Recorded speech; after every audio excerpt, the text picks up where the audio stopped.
Today we're going to be taking a look at the STL Tones Howard Benson plugin.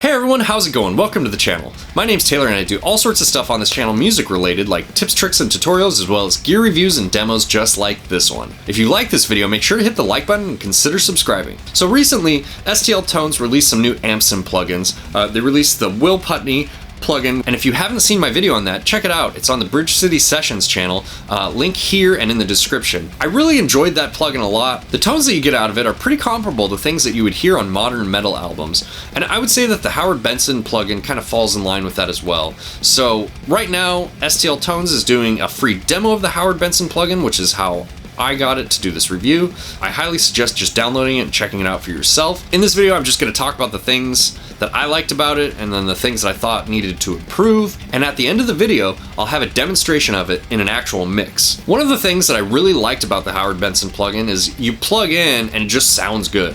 I mean, right away you're getting like good hard rock metal tone, and you don't have to tweak it much to get it to sound good, which is a really great feature in any plugin. I mean, I've definitely had plugins where I really had to tweak with them to get them to sound decent, but the STL Tone stuff, really, you just plug in and it sounds awesome. Now, one of the advantages or disadvantages, depending on what you're looking for in a plugin, is that these plugins are really simple. There's not a whole lot of tweaking to them. The Will Putney has quite a few more options than the Howard Benson plugin, but to be honest with you, I kind of enjoy that about it. I mean, I've said this before, but I don't want to spend a bunch of time dialing a plugin when I want to record a guitar tone. I just want to be able to plug in, get a good tone, and track my DIs. And that's mostly what I use plugins for, is just tracking DIs. And I do use plugins when I'm mixing, but most of the time what I'll do is I will actually commit to the tone of the plugin and actually print that to the track so that I can free up my memory for other mixing plugins and stuff. Now, one of the turnoffs for me with the STL Tones plugins was they're kind of generic sounding. And what I mean by that is, these are the tones that you've heard on metal and hard rock albums for the last 10 years. I mean, there's nothing super unique about them, especially if you compare it to like the Neural DSP stuff. Now, it's not to say that the STL plugins aren't good or that they suck or anything like that. Quite the contrary. They actually sound really amazing, but you're gonna have to put in some work if you want a really unique tone. And like I said before, I think that the Will Putney is more versatile, since you can change out the tubes and there's a little bit more flexibility with the tone options. Now, one of the things that's really cool about these plugins is they have their own impulse response loaders, which if you wanted your own unique tone or you want the sound of your Vintage 30 Marshall cabinet or whatever it is, you can actually make an impulse response with that cabinet and then load it up into the plugin.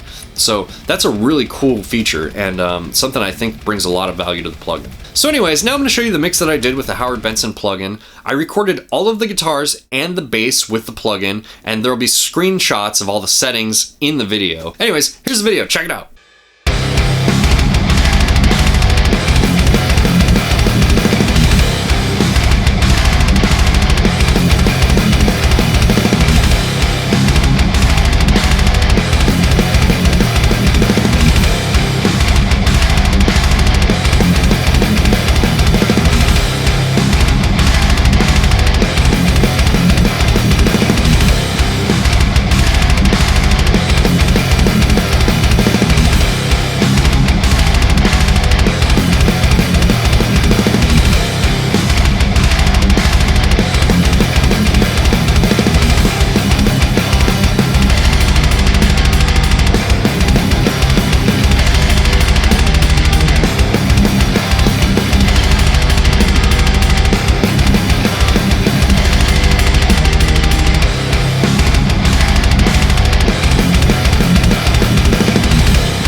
Alright, so what do you guys think about the Howard Benson plugin? Do you prefer the Will Putney plugin?